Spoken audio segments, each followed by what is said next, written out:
గాలవ శ్రీనివాసులు అనే నేను రాయదుర్గం పురపాలక సంఘం యొక్క ఎక్సెప్షియో సభ్యుడనైనందున చట్టరీత్యా ఏర్పాటు చేయబడిన భారత రాజ్యాంగం పట్ల దృఢ విశ్వాస విధేయతలను కలిగి ఉందనని, భారతదేశ సర్వసత్తాక ప్రతిపత్తిని సమైక్యతను కాపాడగలనని, నేను స్వీకరించబోతున్న విధిని విశ్వాసపాత్రుడనై నిర్వర్తించగలనని దైవ సాక్షిగా ప్రమాణం చేస్తున్నాను.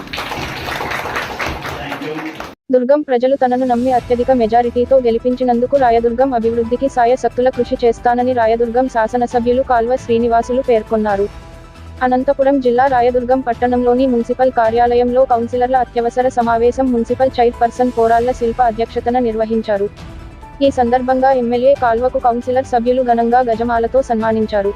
తెదేపా ఎమ్మెల్యేగా గెలిచిన మొదటిసారిగా కౌన్సిలర్ సమావేశం జరగడంతో భారీ ఎత్తున తెలుగుదేశం పార్టీ నాయకులు కార్యకర్తలు హాజరయ్యారు. కౌన్సిలర్ల సమావేశంలో గత 5 ఏళ్ల పరిపాలనలో ఎటువంటి అభివృద్ధి జరగలేదని, తాగునీరు, వీధి దీపాలు, డ్రైనేజీ వ్యవస్థ సక్రమంగా లేకపోవడంతో ప్రజలు తీవ్ర ఇబ్బందులు ఎదుర్కొంటున్నారని కౌన్సిలర్లు సంబంధిత అధికారులను సమావేశంలో నిలదీశారు. గత వైఎస్ఆర్ పాలనలో కాపు రామచంద్రారెడ్డి సమక్షంలో ఏ వార్డులోనూ ఎటువంటి అభివృద్ధి నోచుకోలేదని మున్సిపల్ చైర్మన్ కౌన్సిలర్లు సమావేశంలో మండిపడ్డారు. గత కౌన్సిలర్ల సమావేశంలో ఎన్నోసార్లు ప్రజా సమస్యలు కౌన్సిల్ సమావేశంలో చర్చించి అజెండాలో పెట్టినప్పటికీ పరిష్కరించడంలో విఫలమయ్యారని మండిపడ్డారు. స్థానిక ఎమ్మెల్యే కాల్వ శ్రీనివాసులు స్పందిస్తూ రాయదుర్గం మున్సిపాలిటీ అభివృద్ధికి నిధులు తెచ్చేందుకు కృషి చేస్తానని, పట్టణ అభివృద్ధి తన భుజస్కంధాల మీద బాధ్యత వహిస్తానని హామీ ఇచ్చారు. రాయదుర్గం అభివృద్ధికి ప్రతి ఒక్క వైసీపీ కౌన్సిలర్ సహకరించాలన్నారు.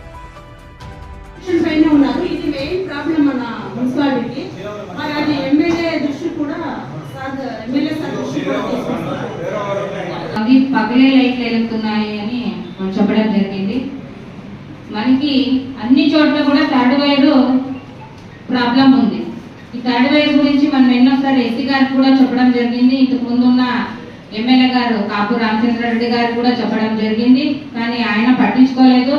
మేము కూడా ఎస్సీ గారి దగ్గర ఎన్నోసార్లు పోయి లెటర్ ఇచ్చి దీని గురించి మాట్లాడడం జరిగింది. మనం అమౌంట్ కడితేనే కానీ వాళ్ళు మనకి థర్డ్ వైర్ లాగడానికి ఆప్షన్ లేదని చెప్పారు. ఈ విషయం మనం ఎమ్మెల్యే గారి దృష్టికి ఎన్నోసార్లు తీసుకుపోయినాం, కాపు రామచంద్రారెడ్డి గారి దృష్టికి. ఆయన పట్టించుకోలేదు. మరి ఇంకొకరు వాటర్ గురించి అడిగారు. ఈ వాటర్ సమస్యని మేము వచ్చిన తర్వాత ఎన్నోసార్లు ఆయన దృష్టికి చెప్తా ఉంటే ఆయన అసలే పట్టించుకోలేదన్నా. ఎందువల్లనో మరి తెలియదు. ఆయనకి రాయదుర్గంలో ప్రజలు ఓటు వేసి గెలిపించలేదంట. ఆయన అందుకే రాయదుర్గంలో అభివృద్ధి చేయడానికి ఎంతో వెనుకపడేవారు. కానీ రామచంద్రారెడ్డి అన్న గారికి ఎన్నోసార్లు చెప్పడం జరిగింది. ఇప్పుడు మీరు వచ్చారన్నా, ఈ సిద్ధలింగప్ప బావి గురించి కూడా పద్మజంతా చెప్పడం జరిగింది. రాయదుర్గం పట్టణ ప్రజలు తిరుగులేని మెజార్టీతో నన్ను ఆదరించిన నేపథ్యంలో మున్సిపల్ ఎక్సెప్షియో మెంబర్గా ఈరోజు ప్రమాణ స్వీకారం చేశాం. 16,000 మెజార్టీ ఇచ్చి ఈ పట్టణాన్ని బాగు చేసే బాధ్యతను నా భుజస్కంధాల పైన మోపారు. ఆ పట్టణ ప్రజల రుణము తీర్చుకోలేనిది. దేవుడు నాకు ఎంత శక్తినిస్తే అంత శక్తిని ఉపయోగించి రాయదుర్గం పట్టణ అభివృద్ధికి పని చేస్తానని మాట ఇస్తా ఉన్నా. అదే సందర్భంలో మున్సిపాలిటీలో మెజార్టీ సభ్యులు వేరే పార్టీకి సంబంధించిన వాళ్ళు ఉన్నా, వాళ్ళందరూ కూడా ప్రజాప్రతినిధులు కాబట్టి వాళ్లకు గౌరవ మర్యాదలు తగ్గకోకుండా చూస్తానని చెప్పా. అట్లాగే ప్రభుత్వం నుంచి వచ్చే ఆదేశాలు కానీ లేదా ముఖ్యమంత్రి నుంచి వచ్చే సందేశాలు కానీ ఇవన్నిటినీ కూడా ప్రజాప్రతినిధులుగా వాళ్ళు కూడా తూచా తప్పకుండా అమలు చేయాలని వాళ్ళకు సూచించాం. వాళ్ళు ప్రభుత్వాన్ని గౌరవిస్తూ ప్రభుత్వ విధానాలకు అనుగుణంగా నడుచుకున్నంత కాలం వాళ్ళ గౌరవ మర్యాదలు ఉంటాయని కూడా భరోసా ఇచ్చాం. ప్రధానంగా రాయదుర్గం పట్టణంలో ప్రజలు తీవ్రమైన మంచినీటి సమస్యను ఎదుర్కొంటా ఉన్నారు.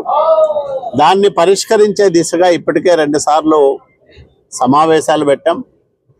విద్యుత్ శాఖ అధికారులు అట్లాగే మున్సిపల్ అధికారులతో సంయుక్తంగా సమావేశం నిర్వహించి సమస్యలన్నింటినీ కూడా చర్చించి 15 రోజుల్లో పరిష్కారం కనుగొనాలని ఆయా శాఖల అధికారులకు ఆదేశాలు ఇవ్వడం జరిగింది. రెండోది, ప్రధాన మురుగునీటి వ్యవస్థ సక్రమంగా లేని కారణంగా వర్షం వస్తే నీళ్ళన్నీ కూడా రోడ్ల మీద పొంగి పొరలడం, ఇళ్లలోకి రావడం, షాపుల్లోకి రావడం జరుగుతూ ఉంది. దీన్ని యుద్ధ ప్రాతిపదికన నివారించడానికి, నియంత్రించడానికి చర్యలు తీసుకోవాలని అధికారులను కోరాం. ఎందుకంటే వర్షాకాలం కాబట్టి ఈ వర్షాకాలంలో ఎవరు ఇబ్బంది పడకుండా చూడమని కోరాం. మంచినీళ్లు, మురుగునీటి కాలువ వ్యవస్థలతో పాటు వీధి దీపాల సమస్య కూడా చాలా తీవ్రంగా ఉంది. వాటన్నిటిని పరిష్కరించమని సూచించాం. ప్రభుత్వం నుంచి మున్సిపాలిటీకి ప్రత్యేకంగా నిధులు తీసుకొస్తే తప్ప మున్సిపాలిటీ బతికి బట్ట కట్టే పరిస్థితి కల్పించడం లేదు. చిన్న చిన్న పనులకు కూడా మున్సిపాలిటీ దగ్గర డబ్బులు లేవు. కాబట్టి రాయదుర్గం మున్సిపాలిటీ ఆర్థిక పరిస్థితిని దృష్టిలో పెట్టుకొని సాధ్యమైనంత వరకు ప్రభుత్వం నుంచి నిధులు తీసుకొచ్చి వివిధ అభివృద్ధి కార్యక్రమాలు చేసేదానికి ప్రయత్నం చేస్తాం. అమృత్ 2లో కొన్ని ప్రతిపాదనలు ఉన్నాయి.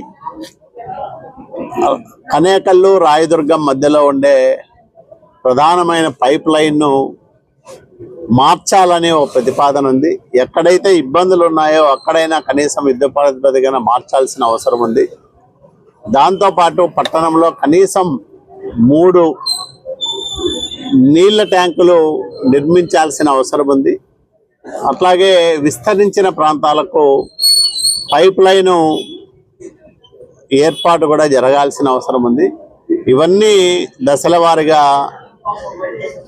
అమలు చేసి రాయదుర్గం పట్టణ ప్రజల అవసరాలు తీర్చడంతో పాటు రాయదుర్గం ఏ అభివృద్ధి చెందిన పట్టణానికి, నగరానికి తీసిపోదనే విధంగా వచ్చే 5 సంవత్సరాల కాలంలో రాయదుర్గాన్ని అన్ని విభాగాల్లోనూ అభివృద్ధి చేసి చూపిస్తామని కూడా నేను మనవి చేస్తా ఉన్నాను.